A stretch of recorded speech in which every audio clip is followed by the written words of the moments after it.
Super, Yafé Meod. Tov, alors, Boker Tov les Koulam, Shavua Tov les Koulam. On revient dans notre étude de Messiah Tesharim sur, on est toujours dans Midat HaNekiyut et on est rentré dans les Midot HaNefesh, pas seulement les Halachot, mais les Midot HaNefesh. Et donc, on a commencé à expliquer quels sont les Midot auxquels il fallait faire très attention de ne pas tomber dedans. On a parlé de la casse. Et maintenant, on va pouvoir parler donc de la colère. Et maintenant, on a parlé également de la gava. C'est pas possible. Possible. Encore.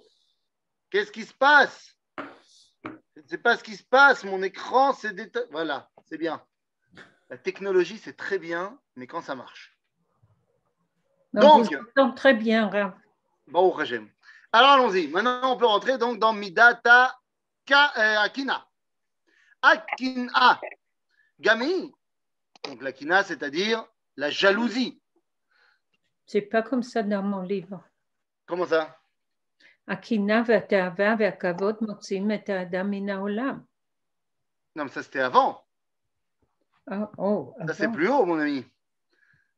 Non, mais ok. Top. Je crois que ça on l'a vu plus haut. Oui. בסדר. On l'a vu plus haut. טוב, בסדר. Ok. Là, il faut que tu descendes un petit peu. Ouais. Pour arriver à Midat Akina. Midat.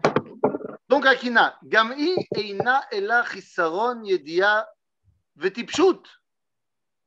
Ouah, il commence fort le Ramchal. Ouais. La jalousie, c'est une ignorance et une stupidité. Qui en המקנא מרוויח דבר לעצמו וגם לא גורם הפסד למי שהוא מקנא בו. Ça c'est fantastique. Ça, il faudrait qu'on l'écrive sur tous les murs de toutes les écoles de l'univers. Celui qui est jaloux, non seulement ça va rien lui apporter, mais en plus ça va rien emmener à celui de qui il est jaloux. Donc ça ne sert à rien. Ça ne sert à rien. C'est-à-dire, Veino ella gorem efsed le'atzmo. וכמאמר הכתוב שהזכרתי dans le livre de Yov, ופוטט תמיד קנאה. פוטט תמיד קנאה. Ça va te faire mourir à petit feu d'être jaloux du monde entier. ואומנם, pourtant, יש מי שטיפשותו רבה כל כך. Là, on voit que le Ramchal, il n'aime pas les gens qui sont jaloux. Il dit, et il y a des gens qui sont tellement débiles, עד שאם יראה אצל חברו דבר טוב, יחוש חולשה וידאג ויצטער, עד שאפילו הטובות שבידו לא יגרמו לו הנאה מחמת הצער על מה שהוא רואה ביד חברו. Hoppa, mon voisin, il a acheté une nouvelle voiture, je me sens mal. Je me sens mal, alors que moi j'ai une voiture qui marche très bien, mais je me sens mal. Il dit, mais t'es vraiment bête ou quoi? Le fait que ton prochain il a quelque chose, un, c'est ton prochain, c'est pas toi, et deux, toi il te manque de rien. Pourquoi tu es obligé de vouloir forcément ce que l'autre il a et te sentir mal parce que tu l'as pas? Maintenant, ce qui est fantastique, oui. Pourtant, il y a une qui n'a. Je ne parle pas de la voiture, mais regardez la tzlacha des gens, ça peut aussi motiver à avoir soi-même une tzlacha. Alors, ça, on va y arriver un tout petit peu plus tard, lorsqu'on va parler de Kinat Sofrim Tarbe Chochma. Ok, on va y arriver et on va voir que même là, il y a un problème avec ça. C'est une Kina qui est mouteret, mais on va voir qu'elle aussi, elle a ses limites. D'accord? Là, on parle de manière générale. Et ce qui est fantastique, c'est que c'est quelque chose qui paraît tellement évident quand on le lit et quand on l'entend, alors qu'en vrai, on est tous un peu dedans.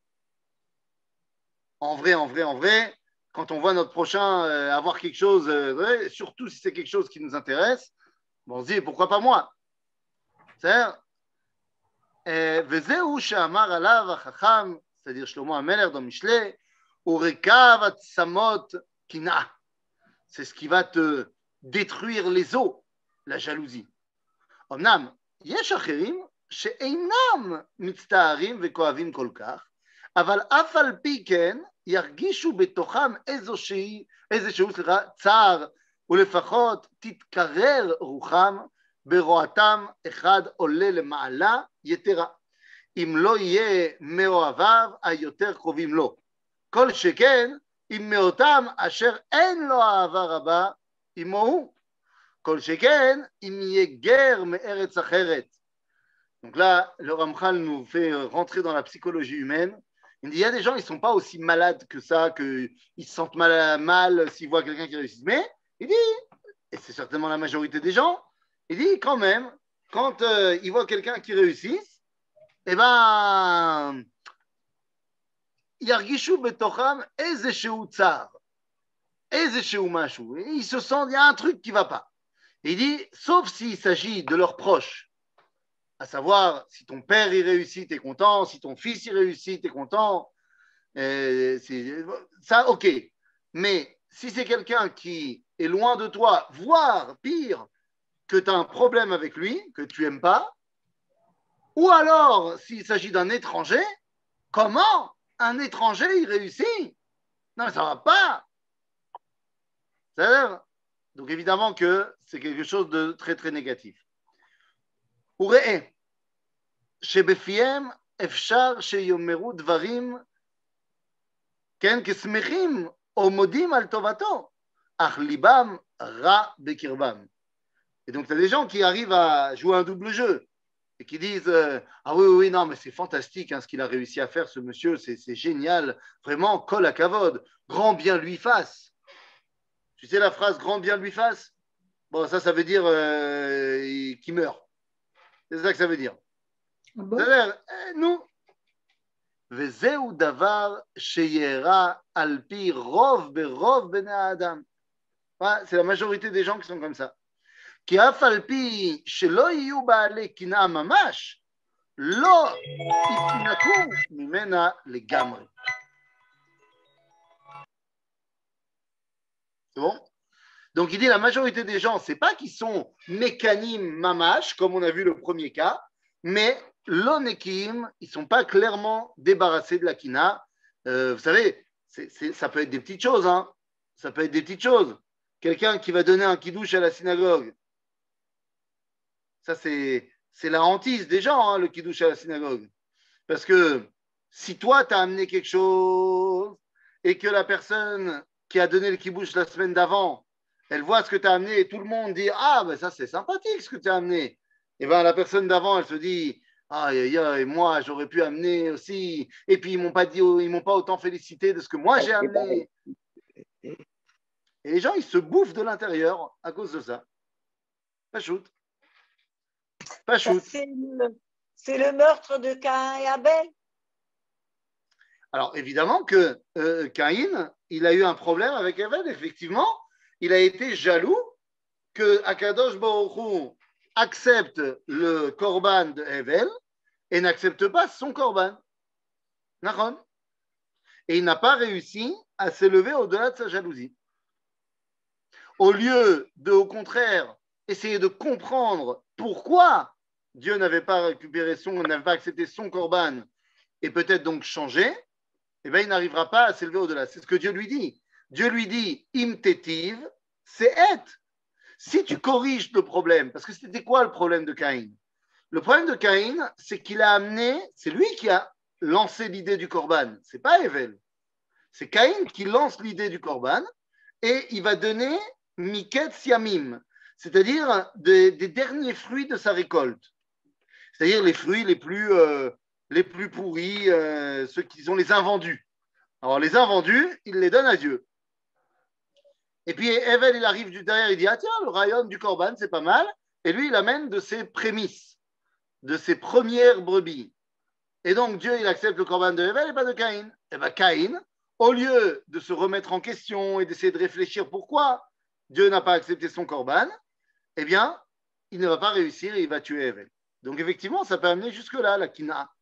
Or, je pense que je n'ai pas besoin de vous faire une liste non exhaustive dans l'histoire humaine de gens qui ont tué leur prochain à cause de jalousie.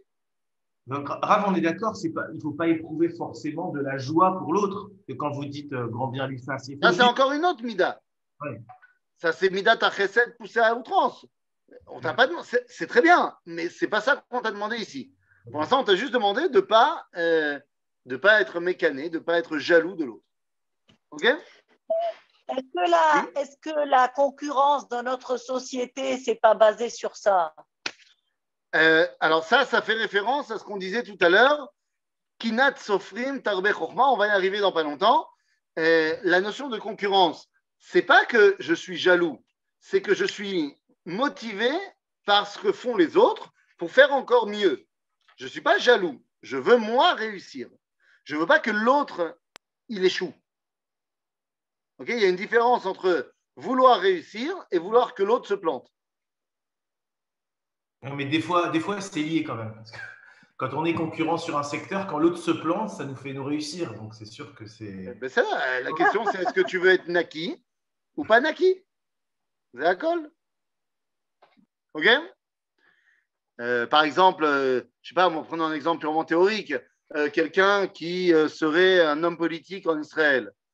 Alors, il peut vouloir réussir, mais pas vouloir forcément que les autres se plantent. Ou alors, il peut vouloir uniquement que l'autre se plante et ça va le faire réussir. C'est chacun son truc. C'est-à-dire? C'est le système du dumping. C'est le système du dumping. Quand on vend moins cher, du dumping. Oui. Du dumping. C'est quand on... Après, il ne faut pas rentrer dans la concurrence déloyale qui s'appelle du vol. C'est-à-dire? Ok, alors allons-y, rentrons, revenons dans le texte. Je vois qu'il y a une question dans le chat. Ok, non, ça n'a rien à voir. Très bien. Alors allons-y. C'est parti. וזהו דבר שאירע על פי רוב נשאון נדיב. ולכן, וכל שכן אם בעל אומנותו מצליח בה. שכן כל אומן שנא לחבריה. C'est ce que vous venez de dire. כל בעל מקצוע שונא את החברים למקצוע. Nous dit le Midrash dans Bereshit Rabbah. On n'a pas besoin de la concurrence actuelle. Déjà, il y a 2000 ans, on te dit, toute personne qui a un métier, il déteste les gens de son métier. Parce que ça lui fait de la concurrence. וכל שכן, אם מצליח בה יותר ממנו. ואומנם, לא ידעו ולא יבינו, כי אין אדם נוגע במוכן לחברו אפילו כמלונימה. Il faut se rappeler ce que nous dit la Gemara dans Masechet Yoma, que tu ne prendras pas la réussite de ton prochain, même pas pour un cheveu. S'il réussit plus que toi, c'est pas parce que il t'a pris quelque chose ou quoi que ce soit. C'est parce que lui, il réussit plus. Parce que peut-être qu'il a mieux travaillé, parce que peut-être qu'il est plus efficace, peut-être qu'il a plus de filotes derrière lui, peut-être qu'il a plein de choses. Toi, ce que tu peux avoir, ça dépend de toi. Ça ne dépend pas de la réussite des autres ou pas de la réussite des autres. והכל כאשר לכל מאשר, וכפי עצתו הנפלאה וחוכמתו הבלתי נודעה. לא היה להם טעם להצטער בטובת רעיהם כלל. Et quand tu es conscient que toute ta réussite, elle vient d'Akadosh Baruch Hu, ben, tu n'as pas de raison d'être en concurrence. Je vais vous dire, moi je suis dans un métier, Beshanim Ketikunan, c'est-à-dire pas en mode Corona, mais dans les années pas Corona, quand je guide en Israël, eh bien, je me rends compte vraiment de ça. Que évidemment qu'il y a une concurrence entre les guides, parce que le groupe que moi je vais avoir, eh bien, l'autre, il ne l'aura pas. Mais, enfin, c'est peut-être que je suis encore une fois extrêmement tamim, et peut-être que ce n'est pas la réalité, mais de mon expérience, moi, j'ai une très bonne relation avec les autres guides, et je suis très content quand ils ont un bon groupe, et je suis très content quand moi j'ai un bon groupe, et j'ai l'impression qu'il y a de la place pour tout le monde, et qu'on a tous des styles différents, et que donc ce que lui réussit très bien à faire, eh ben moi je ne réussirais pas forcément bien à le faire, et inversement. Donc j'ai l'impression que dans ce métier-là, ça se passe plutôt bien. Mais peut-être que je me trompe, et peut-être que je suis beaucoup trop idéaliste, et qu'il y a d'autres guides qui vont se lever et qui vont dire mais pas du tout, c'est la mort. Mais enfin moi j'ai jamais eu de problème, et j'ai très souvent donner des groupes à d'autres guides parce que moi je ne pouvais pas ou parce que je pensais que c'était mieux pour eux que pour moi, et ainsi de suite. Et voilà. Et on m'a donné des groupes à moi aussi. Il y a des guides qui m'ont appelé, qui m'ont dit tiens, je ne peux pas faire ça, tu veux le faire. Et voilà. Donc je pense que c'est faisable, tout simplement. Alors allons-y. Revenons dans le texte. Alors remonte. Non, enfin, descends. Page suivante. Merci beaucoup. וזהו הדבר שייעד לנו הנביא על זמן העתידי, שכדי שתהיה טובת ישראל שלמה, יקדים הקדוש ברוך הוא להסיר מלבבנו את המידה המגונה הזאת. D'abord, avant de pouvoir prendre conscience de la grandeur de la Géoula, eh bien, il faut tout simplement enlever cette mida terrible de la kina, de la jalousie. ואז לא יהיה צער לאחד בטובת האחר, וגם לא יצטרך המצליח להסתיר את עצמו ואת דבריו מפני חשש מקנאה. Ça, c'est fantastique aussi. On a très souvent dans nos sociétés des gens qui n'osent pas montrer leur réussite. C'est idiot. Il n'y a pas de raison que tu caches ta réussite. Ah, ça va faire le haïnara, ça va truc. Mais non, il faut arrêter de vouloir se cacher que Akadosh Baruch Hu nous a donné de la shefa. C'est bien. Akadosh Baruch Hu nous a fait une bracha. Metsuyan.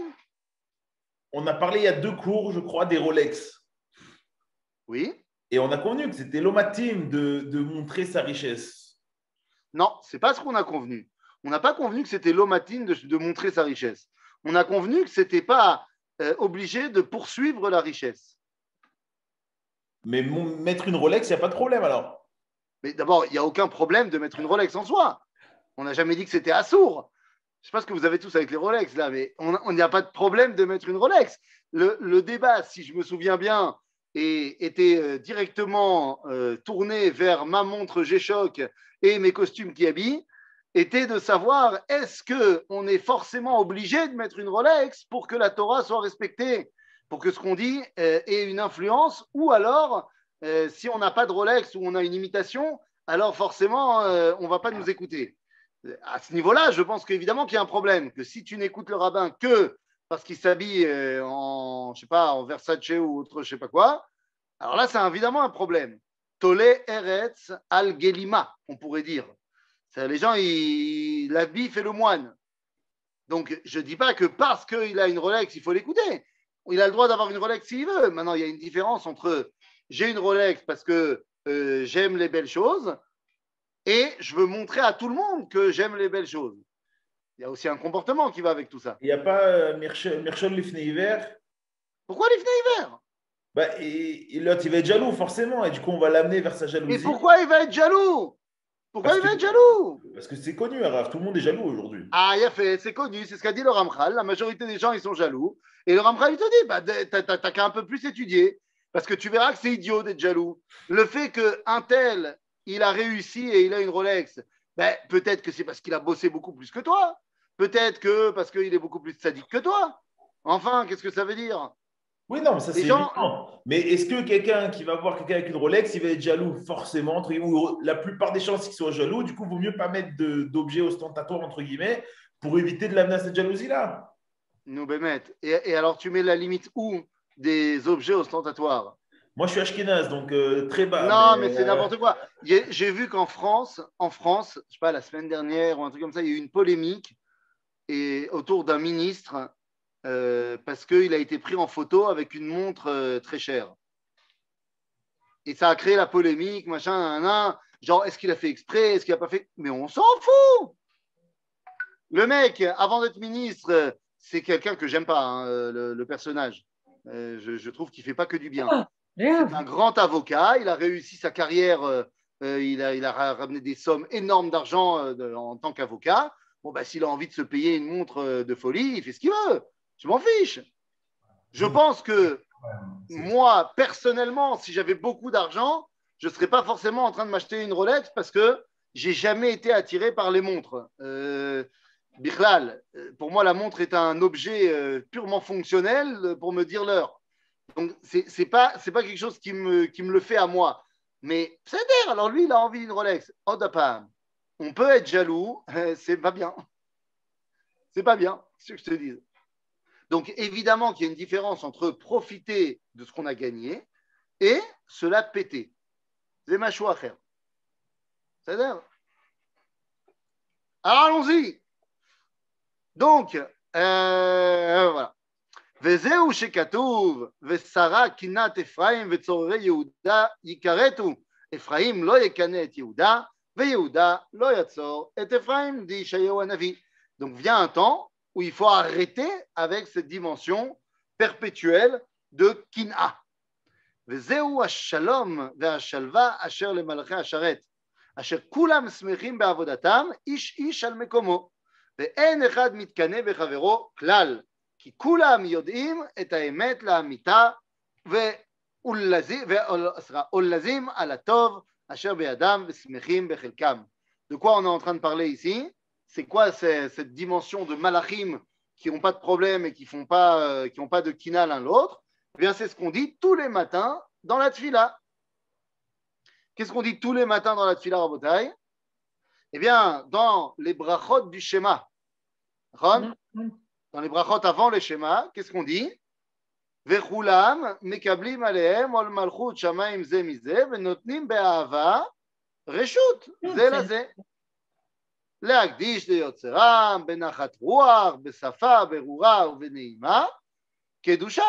כולם כאחד עונים באימה ואומרים ביראה. אבל מי זה? C'est qui les malachim qui discutent tous les matins pour glorifier Akadosh Baruch Hu?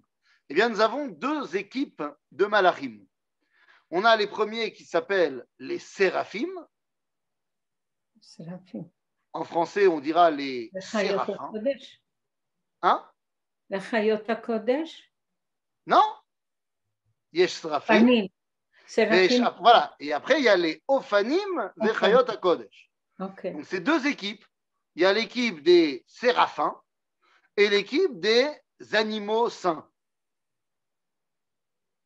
Bon, on n'y comprend pas grand-chose puisque... Les séraphim et Ophanim, c'est le même groupe? Non, il y a séraphim d'un côté et dans l'autre groupe, il y a Ophanim et Chayot HaKodesh.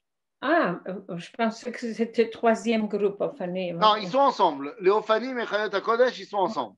Okay. Maintenant, c'est quoi les séraphim? Bon, on a dit c'est les séraphins, mais ça ressemble à quoi un séraphim? Les anges de feu. Mais ça ressemble à quoi? Aux séraphins. Ouais, ben non. Ça ressemble à quoi? Tu les as vus, toi? Des bébés. Ah ben je te demande. Non, je ne les ai pas vus. C'est des bébés. Ah, tu l'as vu? Moi, mais je vais te dire, je ne les ai pas vus, mais semble-t-il que Rachi les a vus puisqu'il nous dit exactement à quoi ils ressemblent. Ah ben mais... Okay. Au Krouvim? Au Krouvim? Ah non, non, non. Ah, Non, les Krouvim, non. c'est les Krouvim. Non, Okay. les séraphim, nous dit Rachi. Vous savez quoi, on va commencer par les Chayot HaKodesh. Chayot HaKodesh, c'est pas shoot. C'est les Chayot qui sont dans la Merkava. Ah. Okay, donc, il y en a un qui ressemble à un taureau, un qui ressemble à un aigle et un qui ressemble à un lion. Et les Ophanim, c'est celui qui ressemble à un être humain. C'est-à-dire, donc ça, c'est pas shoot. Mais les séraphim, nous dit Rashi, séraphim, c'est pas shoot. Nachash, im notzot veknafaim, shemotzi esh mipiv. Vous avez dit ça? Dracon Belaz. Je vous ai dit. Dracon Belaz. Il écrit Rashi, Dracon Belaz. En français, on dit ça des dragons. Dragon. Donc, pour tous ceux qui pensaient que les dragons n'existaient pas, eh bien, vous avez tort. Les dragons existent. Ce sont les séraphim. Et tous les matins, ils disent Kadosh, Kadosh, Kadosh. Hashem Tsevaot, Melo Kol Haaretz Kevodo. D'accord? Ça, c'est ce que disent les séraphim. Ce sont des spécialistes du Kadosh. Et une fois qu'ils ont dit Kadosh, alors ils laissent la place à d'autres. Veleumatam meshabechim veomrim Baruch kevod Hashem mimekomo. Donc, les séraphim sont des professionnels du Kadosh. Les Ofanim Vechayot HaKodesh sont des professionnels du Barour. C'est pas la même chose. Et donc, pourquoi ils ne sont pas jaloux? Ben justement, ils ne sont pas jaloux. Parce que les Srafim, ils savent qu'ils ne sont pas bons dans le Barour, ils sont bons dans le Kadosh. Et les Ofanim, ils ne sont pas bons dans le Kadosh, ils sont bons dans le Barour. Donc, chacun donne la place à l'autre. Ok. Ok? Je peux poser une question Oui. par rapport à ces séraphim. Il y a un lien avec l'Arche d'Alliance ou le Kohen Gadol? Pourquoi? Je ne sais pas, mais parce que j'ai vu une fois un lien avec les deux anges. Oui, mais les deux anges qu'il y a sur le Aaron Abrit, Les ce sont les chérubins. kérouvim. Les chérubins et non pas les séraphins. C'est pas la même chose. Ok? Donc voilà, juste si déjà on a parlé des Srafim et des Ophanim, sachez que l'homme, son rôle est de s'élever au-delà des Srafim et des Ophanim. Puisque les Yoshev Teilot, les Rochev Aravot, Kadosh ou Baruch. L'homme, c'est lui qui est capable de dire et Kadosh et Baruch. C'est-à-dire, donc c'est une dimension encore plus haute. C'est ce qui va permettre d'expliquer que dans la Kedusha, vous savez qu'il y a plusieurs Nusraot de la Kedusha. Dans la Shmona Esrei, quand on fait la Shmona Esrei Chazarat Hashat, il y a la version Ashkenaz, la version Séfarade et la version de Moussaf, des Chassidim et des Sfaradim. Eh bien, le plus bas degré, c'est celui des Ashkenazim, plus haut, celui des Sfaradim, et encore plus haut, Kedushat Keter. Pourquoi? Eh bien, parce que dans la Kedusha des Ashkenazim, on dit Nekadesh et Shimcha Ba'olam, Keshem Shemakdishim Oto Bishme Marom. C'est-à-dire, nous allons amener la Kedusha dans ce monde comme dans le ciel, les anges le font. Donc, le point de comparaison, c'est les anges. Les anges, c'est l'idéal, et nous, on essaye de faire comme eux. Donc, c'est bien, mais pas au top. Ensuite, il y a la Kedusha des Sfaradim ou des Chassidim du matin, qui dit Nakdishach venaharitzach kenoam tsiar sod sarve kodesh, c'est-à-dire qu'on est à égalité. Nakdishach kmo shem, c'est autodavar. Et ensuite, il y a la Kedusha de Keter, qui nous dit Keter yitenu lecha Hashem Eloheinu malachim amon mala im amecha Israël kevutsemata. Où tout d'un coup, c'est Am Israël qui devient le centre et les malachim se greffent avec Am Israël. C'est-à-dire, donc c'est le plus haut degré. Mais bon, c'était un petit aparté qui n'a rien à voir avec notre histoire. Encore une question. Pourquoi on est... Deux secondes, il y a une question de Yocheved. Pourquoi on explique ici la distinction entre Kadosh et Baruch? Non, j'ai juste expliqué cela parce que le Ramchal nous a dit que chez les malachim, il n'y avait pas de jalousie. Parce que chaque équipe sait à quoi elle est douée et donc n'est pas jaloux que l'autre fasse quelque chose d'autre. Et donc, j'ai juste expliqué c'est quoi ces différences qu'il y a entre les malachim. C'est Kadosh ou Baruch. Ces dimensions-là de Gdusha et de Bracha sont évidemment à mettre en distinction parce que la Kedusha et la Bracha sont deux dimensions, j'allais dire, opposées dans le judaïsme. Et donc, c'est important de savoir que ce sont deux dimensions qui ne vont pas ensemble. Là où il y a la Kedusha, il n'y a pas forcément la Bracha. Et là où il y a la Bracha, il n'y a pas forcément la Kedusha. J'irais même des fois jusqu'à dire que là où il y a l'un, il ne peut pas y avoir l'autre. Oh. Puisque la Kedusha, c'est la séparation, enfin pas la séparation, l'élévation au-dessus du monde naturel, alors que la Bracha, c'est l'abondance dans le monde naturel. Ok? Oui, quelqu'un avait une question? Oui, la question c'était par rapport à ces séraphins, finalement, qui sont des dragons, et souvent le dragon et le serpent ont des très mauvaises réputations. Est-ce que vous pouvez expliquer? Eh bien, sans vouloir faire une trop grosse digression, parce que je sens déjà David me remettre en place dans 2 secondes. Donc, sans aller trop loin, je voudrais simplement vous rappeler que Nachash, le serpent, c'est Begematria Mashiach. C'est-à-dire qu'effectivement, qu'il y a une connotation négative à la dimension du Nachash, Pourquoi? Eh bien, à cause de sa néphila, de sa chute à l'époque de Adam Arishon. Mais le Nachash aurait dû, d'après nous dit le Sefer Zohar, que le Nachash aurait dû être, eh bien, le Shaliach d'Adam Arishon. Shaliach lema. Le Shaliach, alors ce qui est très intéressant, c'est que nous dit le Zohar que Ouaya Shaliach kedei lehavi igrot shel Adam Arishon legalot et Shem Hashem miktzeh haolam vad katzeu. Il devait emmener des messages de Adam pour dévoiler Dieu dans le monde, d'un côté du monde à l'autre. C'est intéressant parce que le Nachash, eh bien, dans la littérature de la Kabbalah, eh bien, devient ce qu'on appelle le Samech Mem. Sammavet. Sammavet, Samech Mem. Et donc, il semblerait qu'en fait, le Nachash devait devenir le SMS, et finalement, il est devenu juste le SM. Il lui manquait le S de fin. Ça aurait dû être le SMS de l'époque, et il est devenu le SM de l'époque. Chaval, il a oublié le dernier S. Mais si je veux être plus clair, à Nachash, et je ne vais pas développer ce que je vais dire maintenant, je vais dire une phrase qui va être peut-être une bombe pour certains, et ne me demandez pas d'expliquer. Je vous dirai simplement que le Nachash, qui apparaît dans le livre de Bereshit, n'est autre que Adam Arishon lui-même.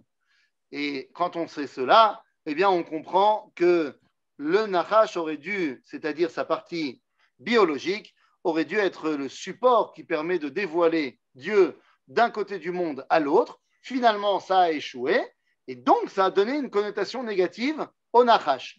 Cependant, je vous ferai remarquer, Rachel, que le Nachash a une connotation négative, et avec elle le dragon, uniquement dans les pays qui ont connu le judaïsme, c'est-à-dire les pays du christianisme et les pays de l'islam. Alors que dans toutes les autres cultures, le Nachash et le dragon surtout sont au contraire des connotations extrêmement positives de relation avec le divin. Des dieux. Donc peut-être qu'il y a un lien avec tout ça. Ok? J'ai une question pour vous. Oui, je vous en prie.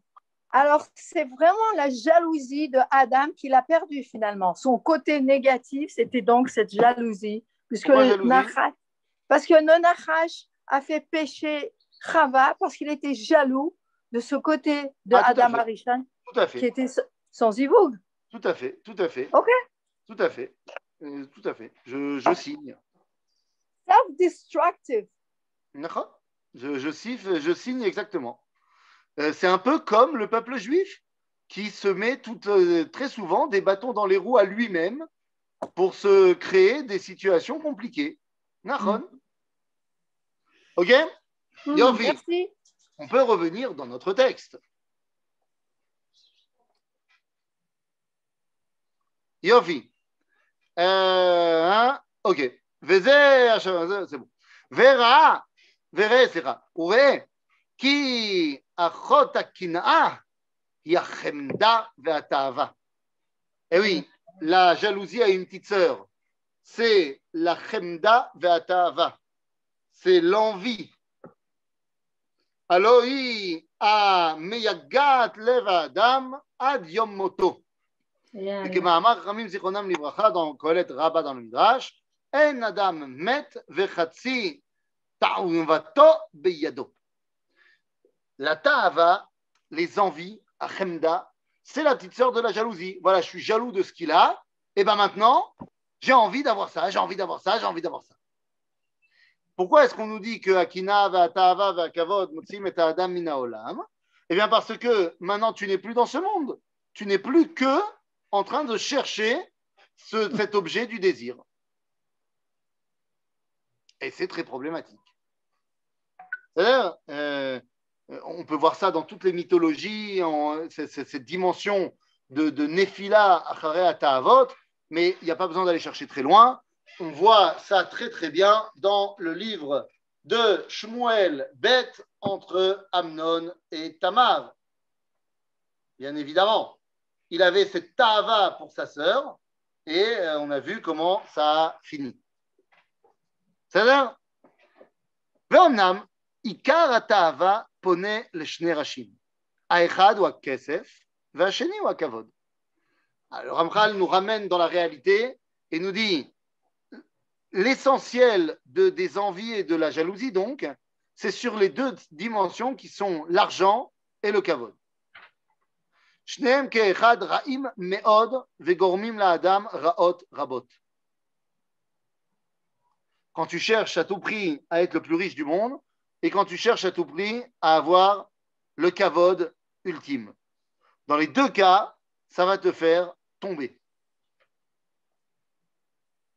Il n'y a pas ici, alors je lis la phrase d'après parce qu'il faut l'expliquer. Chemdat ha-kesef hi האוסרת אותו במאסר עולם ונותנת את אבותות העמל והעסק על זרועותיו, כעניין הכתוב אוהב כסף לא ישבע כסף, והיא המסירה אותו מן העבודה, כי כמה תפלות, כן, נאבדות וכמה מצוות נשכחות מפני רוב העסק והגיעת רוב הסחורה, וכל שכן תלמוד תורה. Donc là, il faut quand même expliquer 2 petites secondes parce que ce que dit le Ramchal, c'est très important, mais ça pourrait être mal compris. Donc ici, le Ramchal nous dit, il ne faut pas avoir cette volonté de tout le temps engranger de l'argent et du kavod. Maintenant, quand on lit ces phrases-là, eh bien, on pourrait penser qu'il s'agit ici d'une apologie de, j'allais pas dire la misère, mais de se satisfaire du strict nécessaire. Or, ce n'est pas de cela qu'il est question. Il ne s'agit absolument pas, d'après le Ramchal, ni d'après le judaïsme d'ailleurs, de vivre dans le besoin. Il n'y a aucun idéal du judaïsme à être pauvre. Aucun. D'accord ? Que les choses soient bien claires. Le judaïsme préfère que tu sois riche plutôt que tu sois pauvre. Le Ramchal nous dit, il ne faut pas avoir toujours la volonté d'être encore plus riche. C'est bien de vouloir être bien dans sa vie, c'est-à-dire d'avoir de quoi subvenir à ses besoins et de ne pas avoir à se poser la question de comment subvenir à mes besoins. Mais, nous dit le Ramchal, le danger, c'est lorsque tu n'as envie que d'avoir de plus en plus de richesse. Oui, David. Aujourd'hui, vivre, ça ne coûte pas cher. C'est-à-dire, il n'y a pas besoin d'être riche aujourd'hui pour vivre normalement. Et la personne qui veut être riche veut forcément avoir beaucoup plus que vivre normalement. Et il n'y a pas de sens de beaucoup plus parce qu'on évolue. Exactement, c'est ça que le Ramchal te dit. Vivre normalement, bien vivre, ne pas avoir à se poser la question quand tu vas faire les courses, est-ce que je peux me permettre d'acheter 5 yaourts ou alors est-ce que j'en achète 4? Ça, c'est, oui, un idéal du judaïsme. Être suffisamment indépendant pour avoir une vie confortable. Et après, quels sont les besoins qui sont les tiens? Ben ça peut évoluer en fonction de chacun, évidemment. C'est-à-dire quelqu'un qui a connu l'abondance et quelqu'un qui a connu moins d'abondance dans sa jeunesse, ils auront besoin, en termes de besoins, des choses différentes.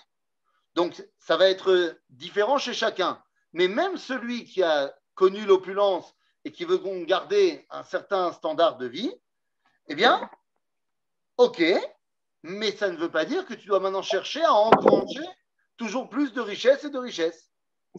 Donc, vouloir bien vivre, c'est une chose, et c'est tout à fait légitime, mais vouloir sans cesse en avoir plus, c'est autre chose. Tu me dis, on peut aujourd'hui vivre assez facilement sans pas grand-chose. D'abord, ce n'est pas tellement vrai, parce que est-ce que bien vivre, c'est être locataire ou c'est être propriétaire? C'est-à-dire, est-ce qu'avoir l'épée de Damoclès du loyer à payer et que si tu ne paies pas, eh ben, on te met dehors, est-ce que ça s'appelle bien vivre ou pas? Seulement, si on commence à rentrer là-dedans, alors pour être propriétaire, il faut un gros apport d'argent. D'un autre côté, j'ai 6 enfants. Eh ben, bien vivre, c'est quand même mettre de côté toutes les questions de l'école, de la nourriture, du système social dans lequel mes enfants y vivent, et ainsi de suite. Alors, moi, je ne parle pas de ça. Je parle, on veut faire une start-up et on veut faire 300 millions d'euros. On n'a pas besoin de 300 millions d'euros. Donc, est-ce que c'est de la TAVA? Mais non, ça dépend. Pourquoi tu veux faire 300 millions d'euros? Si ton objectif, c'est de faire 300 millions d'euros parce que tu veux créer un produit extraordinaire qui va te permettre après d'en créer un autre, ou alors, voilà, moi, j'ai comme objectif de gagner 300 millions d'euros parce que c'est exactement la somme que j'ai besoin d'investir pour un projet extraordinaire de faire venir les Olim de France. Ouais, j'ai envie d'être philanthrope et mon rêve, c'est de pouvoir aider la Alia de France. J'ai regardé avec les experts, ça s'est chiffré à 300 millions d'euros. Donc, eh bien, je vais faire ma start-up pour avoir 300 millions d'euros. Donc, après, ça dépend de quels sont tes objectifs. Si tu dis, je veux 300 millions d'euros parce que 200 millions, c'est pas assez, alors là, c'est un problème. Et de dire, je veux 300 parce que c'est un bon chiffre, on n'a pas le droit, il faut forcément avoir un objectif barré, quoi. Encore une fois, ça veut dire quoi, c'est un bon chiffre? Et après, les mecs, ils vont te faire une gematria. Ils vont dire, non, moi, en fait, je veux 360, c'est 36, c'est mieux. C'est 2 fois high. C'est-à-dire, 280 זה כוח. יאללה, 280 זה כוח, צ'ולן זה gematria Shabbat. C'est-à-dire, si on veut prendre l'exemple de la start-up, des fois, les gens, ils font une start-up parce qu'ils veulent faire avancer le monde. Ils ne font pas seulement la start-up pour gagner de l'argent. Ils gagnent de l'argent parce que ça a marché, mais c'est à la derrière. On ne fait pas une start-up pour faire un exit. On connaît tous ces photos qui se baladent sur la toile où de temps en temps, ils nous remontrent dans quel garage a commencé Amazon, dans quel garage a commencé Facebook et dans quel garage a commencé Google, où tu as 2 mecs dans un garage qui ont inventé un concept. Ils ne savaient pas forcément au moment où ils l'ont inventé, ça allait devenir ce que c'est devenu aujourd'hui. C'est-à-dire, alors, kol hakavod, maintenant, qu'est-ce qu'on fait de cet argent-là? C'est lâché là. C'est-à-dire, c'est un col. Alors, revenons. Iné. Alors, je suis pas contre l'argent, hein, c'est très bien l'argent. À savoir, qu'est-ce que tu vas en faire? Il nous dit le Ramchal, le problème, c'est que ces gens qui sont tout le temps en recherche d'argent, eh ben, ils vont perdre plein de mitzvot parce qu'ils n'auront pas le temps de faire les mitzvot, ils seront occupés de faire un nouveau business, et puis ils vont également annuler l'imout Torah. Et ça, c'est assez extraordinaire. Tu vois qu'il y a plein de gens qui n'ont pas beaucoup d'argent, mais tu les vois assidus dans leur limud Torah et ils ne ratent pas un chiour et machin. Et plus les mecs, c'est des pontes de la finance, et des mecs, ils ont des comptes en banque avec tellement de zéros que tu n'arrives pas à les mettre sur une feuille, ils n'ont jamais le temps de venir étudier. לא נכון, dit le Ramchal, c'est pas comme ça que ça marche. וכבר אמרו חכמים זיכרונם לברכה במסכת עירובין, ולא מעבר לים היא. באותם שהולכים מעבר לים בסחורה, c'est-à-dire, le Ramchal il te dit, c'est fou, la Torah elle est là מעבר לים. Il y a des gens qui vont, oui, à l'autre bout du monde pour faire du business, et ils ne sont pas prêts à traverser la rue pour aller à un shiur de Torah. Un problème? וכן שנינו dans מסכת אבות, ולא כל המרבה בסחורה מחכים. C'est pas parce que tu passes ton temps à faire du business que tu deviens plus racham. Ok? היא המסורת אותו לסוכנות רבות ומתשת את כוחו ברוב הדאגה אפילו אחרי שהשיג הרבה. וכן שנינו מרבה נכסים, מרבה דאגה. היא הגורמת פעמים רבות לעבור על מצוות התורה ואפילו על חוקות השכל הטבעיות. Et oui, ça va, je n'ai pas besoin de vous faire un exemple de toutes ces histoires de personnalités qui sont embourbées dans des affaires d'évasion fiscale, de fraude, de machin. Et c'est des mecs qui ont tellement d'argent. J'ai dit, mais pourquoi tu n'as pas payé tes impôts normalement? C'est Gilou Makara. Malheureusement, les exemples vont bon train. Yetera alea, chemdat akavod. Mais il y a quelque chose qui est encore pire que de vouloir l'argent, l'argent, l'argent. Ze chemdat akavod. Les gens sont prêts à mourir pour le kavod. Pour leur kavod, hein, évidemment. Ki aya efshari sheyirbosh האדם את יצרו לכסף ולשאר ההנאות, אך הכבוד הוא הדוחק, כי אין הוא יכול לסבול ולראות את עצמו פחות מחבריו. Aïe, aïe, aïe, aïe, aïe, toute ressemblance avec des personnalités politiques actuelles serait purement fortuite et involontaire, bien évidemment. Oh my God. Quoi? Qu'est-ce qu'il y a? Catastrophe. Non, c'est un pur hasard. Nous dit ici le Ramchal. Pur hasard. Bien sûr, nous dit le Ramchal, le kavod, s'il y a des gens qui ont réussi à se poser, se cadrer au niveau de la recherche de l'argent, ils ont compris que finalement, c'était peut-être pas une si bonne chose que ça de tout le temps rechercher l'argent et l'argent et l'argent. Aval à kavod.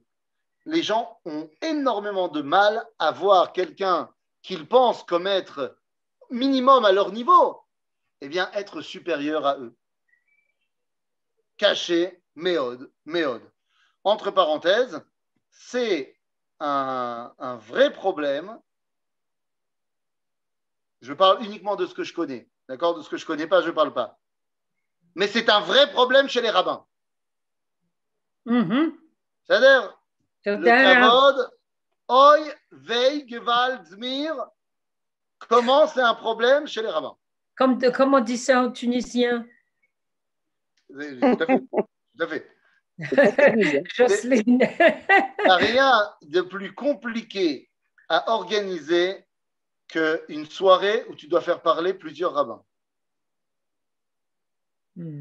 Qui va parler en premier et qui va parler en dernier et combien de temps on va donner à l'un et à l'autre et machin et truc. Et combien est payé l'un et combien est payé l'autre, alors? Pourquoi les rabbins ils sont payés? Au rabbin. Au rabbin. J'ai entendu dire, non mais c'est-à-dire que les rabbins ils soient payés quand ils font des cours et tout ça, le temps qu'ils préparent, machin, c'est d'autant plus que la société demande. Mais moi, j'ai entendu qu'il y avait même des rabbins qui, des fois, acceptaient de faire des petits cours comme ça, vite fait, sans être payés. C'est incroyable. Non, ça c'est Stam. Mais il y a beaucoup de rabbins qui demandent combien sont payés les autres. Non, je n'y crois pas. Moi, je sais. Parler de ça. Atkan. Parlons politique. Tu veux que je te dise? Qu'est-ce que tu veux que je te dise? Il y a des gens qui sont idéalistes et il y a des gens qui ne le sont pas assez et il y a des gens qui ne le sont pas du tout. C'est-à-dire c'est un vrai problème, le kavod. זה לפעמים מטעמי הוגנות, הם אומרים אני לא רוצה יותר מזה, מה שנותנים נותנים, זה לא תמיד מטעמי... C'est bien. Quelqu'un qui dit ça, c'est pas, il ne recherche pas le kavod. Il dit, si vous les donnez, vous donnez. אם אחרים מקבלים, אני רוצה אותו דבר. אם אף אחד לא מקבל, גם אני לא מקבל. זה בסדר. אוקיי, בסדר גמור. נכון. בסדר גמור. שהכל יהיה על השולחן, comme on dit. Que tout soit clair. Mais il ne s'agit pas ici simplement d'un problème, parce que là, on est tombé dans le kesef. Moi, je parle du kavod. Uniquement du kavod. Par exemple. Ou alors, où est-ce qu'on l'a mis dans la photo? Ah oui, attention, je ne suis pas du tout, tu vois, je ne jalouse pas du tout les gens qui doivent organiser les photos de personnalités rabbiniques. Alors, pas du tout. C'est-à-dire, je tiens simplement à rappeler, entre parenthèses, que si aujourd'hui, nous avons encore des problèmes de marlokot dans le peuple juif, c'est uniquement à cause du kavod des rabbanim. Uniquement. Et je tiens à le préciser ici, que les choses soient claires, mais vu que moi, de toute façon, je ne suis pas Nagoua Badavar, parce que je suis trop petit pour rentrer même dans le débat, donc je vais dire quelque chose où vous êtes sûr et certain que je ne parle pas de moi, parce que je n'ai absolument pas ma place dans la cour des grands, Mais le Rambam nous enseigne dans les lois sur le Sanhédrin que, avec tous les problèmes de marlokot qu'on a dans le peuple juif, c'est parce qu'on n'a plus de Sanhédrin. Ah. Dès qu'il y a un Sanhédrin. Qui a ce marloquet était dans le Sanhédrin. Hein? Non, parce que non, dès qu'il y a un Sanhédrin et qu'il y a une marloquette dans le Sanhédrin, on vote. On vote et la majorité des rabbins a pris une décision et puis c'est où? C'est ça la halakha pour tout le peuple juif. Donc, quand il y a le Sanhédrin, il n'y a plus de marloquette dans l'Am Israël, tout le monde fait pareil à Kol Tov. Maintenant, le problème, c'est que pour avoir un Sanhédrin, il faut 71 rabbins qui sont ce qu'on appelle smouchin. Smouchin, ça veut dire qu'ils ont reçu leur smicha, c'est-à-dire leur ordonnance rabbinique, de quelqu'un qui lui-même l'avait reçu, de quelqu'un qui l'a reçu, de quelqu'un qui l'a reçu, de Moshe Rabbeinu. Ok? Moshe, il a posé ses mains sur Yehoshua et il a dit, c'est bon, tu peux y aller. Et Yehoshua, après, il a fait pareil, et ainsi de suite, et ainsi de suite, et ainsi de suite. Maintenant, le problème, c'est que à l'époque de l'Empire byzantin, on nous a annulé la smicha. Donc, il n'y a plus de rabbanim smouchin. Puisqu'il n'y a plus de rabbanim smouchin, on ne peut plus faire de Sanhédrin. Qu'à cela ne tienne, le Rambam, dans Ilchot Sanhédrin, nous explique comment on peut reconstruire le Sanhédrin. Il dit, pour cela, il faut remettre en place la smicha. Comment tu fais? Puisque la smicha, c'est censé être une chaîne. Eh bien, nous dit le Rambam, c'est pas compliqué. Il suffit que tous les rabbins d'Israël, et là il y a une marloquette, est-ce que c'est tous les rabbins du Ham Israël ou de Eretz Israël, l'homme échané, tous les rabbins d'Israël et acceptent qu'un d'entre eux, c'est lui le patron. À ce moment-là, ça lui confère le statut de Samour et il peut l'ismor acherim, et donc il peut lui aussi après transmettre la smicha à d'autres, et boum, on remet en place 71 smouchin et yallah Sanhédrin.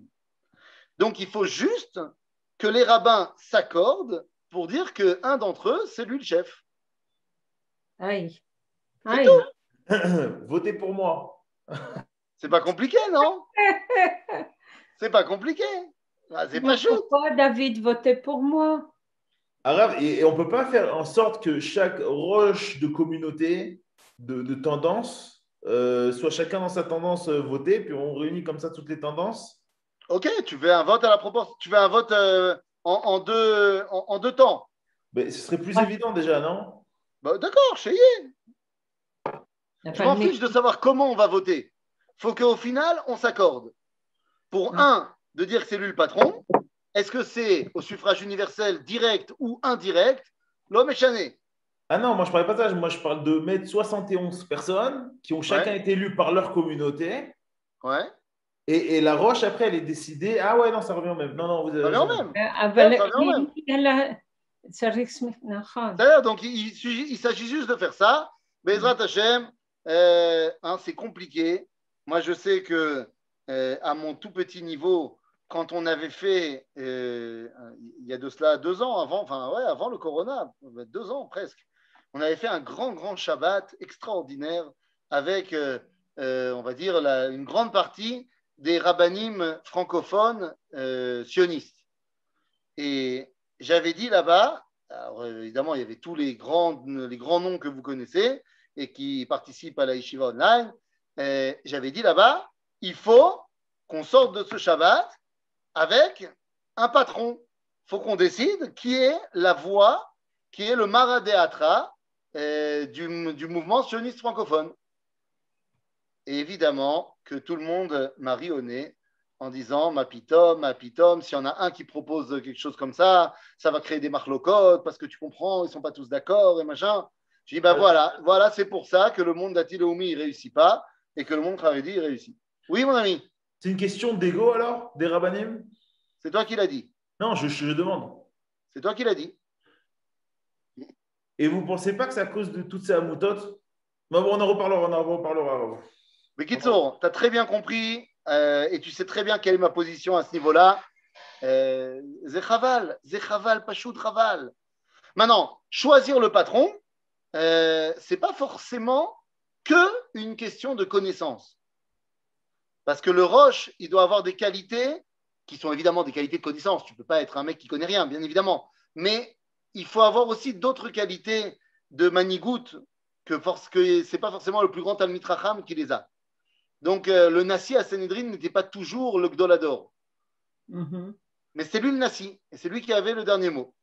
Quoi qu'il en soit, Botaï, donc le Kavod pourrait régler pas mal de problèmes si on arrêtait de le mettre sur un piédestal. Et comment on l'enlève alors le kavod arabe? Eh bien, faut que tout le monde, y compris les rabbins, étudie Mesilat Yesharim. Ah oui, bravo. Tu sais, je vais te dire une phrase que j'ai entendue de mon maître, le Rav Cherki, qui a dit « Un jour viendra où même les rabbins devront accepter la vérité du judaïsme. » Bezrat Hashem. Chazak. Ok? Alors, revenons dans notre texte.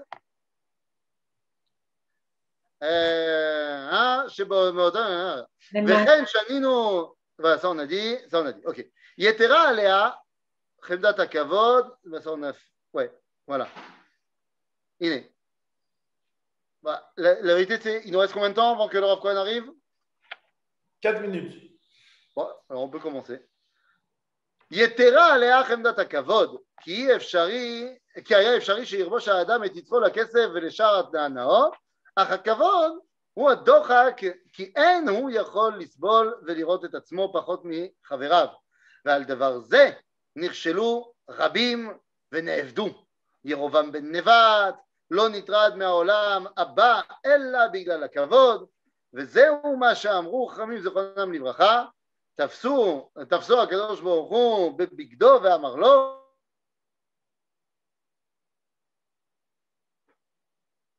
À chaque fois, ça bug à la fin. אמר לו בן ישי בראש, אמר לו, היא אחי לא באינה, אם כך אני לא מעוניין. מי גרם לקורח שיאבד הוא וכל עדתו עמו? מלא כתוב במדבר, דונות פרשה de cette semaine, וביקשתם גם כהונה. החכמים, זיכרונם לברכה, אמרו לנו, כי כל זה נגרם מפני שראה את אליצפן בן עוזיאל נשיא, והיה רוצה להיות הוא נשיא במקומו. Il nous dit ici, le Ramchal nous donne deux exemples. Il donne l'exemple de Yerovam ben Nevat. Yerovam ben Nevat, c'est le roi qui a fait le schisme, qui a fait la séparation entre le royaume d'Israël et le royaume de Yehuda. Et il faut se rappeler que Yerovam ben Nevat n'a pas été choisi pour rien. Il est choisi par Dieu. Il y a un prophète qui s'appelle Achia Ashiloni qui va couronner Yerovam. Donc, ce n'est pas quelqu'un, ce n'est pas un petit joueur. En plus, c'est un énorme Talmid Chacham. Seulement, au final, qu'est-ce qu'il a fait chuter? C'est que lorsque Dieu lui a dit sache que si tu arrêtes tes bêtises, je fais un trio avec toi et David Ben Ishai. Et là, Yerovam m'a dit, ok, il n'y a pas de problème, mais ça doit être moi le premier dans la rotation. Non, je ne voudrais pas que vous pensiez que je pense à certaines choses. Et, il a dit, à une condition, c'est moi le premier. Ça a l'air. Et une fois qu'il a dit, c'est moi le premier, ah, nous, Bémet. Déjà que tu es dans le trio. Non. Et comme Korach, qui, lorsqu'il a vu que c'était les enfants de Etzaphan ben Uziel qui étaient nassis de Shevet Lévi. Elle dit, c'est pas juste. Moi, je suis le fils de Yitzhar, et Yitzhar, c'est le deuxième fils de Lévi, après Kehat. Donc, ça aurait dû être moi et pas l'autre. En gros, Korach voulait tout simplement être calife à la place du calife. Ce qui n'est pas bien, is no good. Donc voilà, l'histoire du Kavod, c'est malheureusement quelque chose qui nous poursuit encore aujourd'hui. Et nous dit le Ramchal, c'est peut-être l'un des plus grands problèmes dans l'histoire. Ad Kedekar, et on va terminer par là. Juste, fais-nous descendre un tout petit peu. Voilà. Ou adavar shegaram la meraglim, lefi da'at chachamim zchron livracha, leotzi diba ala aretz, vegarmu mita lahem velchol doram. כן, יראתם פן ימעט כבודם בכניסה לארץ, שלא יהיו הם נשיאים לישראל ויעמדו אחיהם במקומם. c'est ce qui est marqué dans le Zohar, dans le Sefer HaZohar Parashat Shlach, que les Meraglim, ils n'ont pas voulu rentrer en Israël parce qu'ils savaient qu'ils allaient être remplacés par un autre gouvernement. Et donc, comme ils savaient qu'ils allaient être remplacés par un autre gouvernement, ils ont dit non, on n'est pas prêt à lâcher le poste, donc on est prêt à faire tous les coups les plus sournois pour ne pas changer de situation, même si ça veut dire encore des élections et encore des élections et encore des élections, on n'est pas prêt à lâcher quoi que ce soit, parce que chas v'shalom, qu'il y ait un nouveau gouvernement. Et ce qui est bien dans la phrase que je viens de dire maintenant, c'est que si il y a 2 minutes, vous pensiez que je m'étais élevé contre Bennett, maintenant vous pensez que je me suis élevé contre Bibi. Et donc, c'est très bien. Comme ça, vous ne savez pas ce que je pense. Et chacun peut avoir son avis. Chazak u'baruch. Toda Rabba, Shavua Tov. Shavua Tov. Et je vois que Raphaël est déjà Tודה רבה.